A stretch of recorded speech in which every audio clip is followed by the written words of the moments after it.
Have you ever thought how an engine cools down after a full period of torture it endures?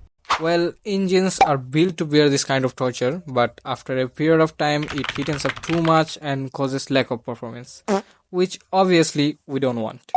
So, our engines needs to be cooled down in a proper way. It's Yes. not like pouring water directly on the engine. Trust me, if you do this, it will only create numerous problems. Well, there are three basic cooling system on a motorcycle engine. Number one, air cooling. Number two, oil cooling. Last but not the least, liquid cooling. Okay, now you may think air cooling is just being cooled by the air, but no, it isn't. Generally, motorcycle with air cooled engines are naked or they have some actual working air vents. For example, this is a 150cc Yamaha FZS.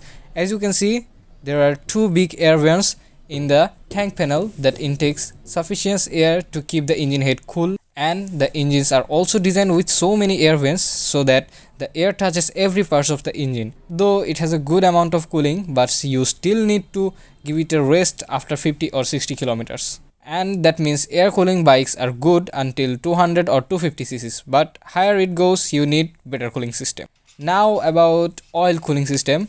What it does is basically it works with the engine oil. There is a radiator and a cooling fan inside it. The engine oil goes to the radiator and that reduces the temperature of the oil and sends back to the engine.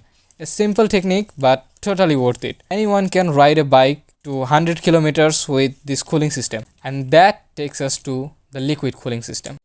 The big bikes that are available in the market uses this cooling system. There is a separate chamber for coolant that moves through the engine to cool it down. For example, Kawasaki Z900 has 4.8 liters of coolant capacity, and obviously this is the most effective cooling system available in the market. Only drawback is you have to refill or change the coolant after a specific period of time. Our engine needs to be cooled down properly or in time to get the raw performance from the engine.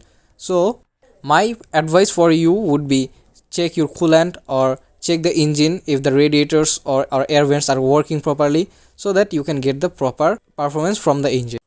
Thanks for watching the video. Subscribe if you are new here and be with me to get more informative content like this.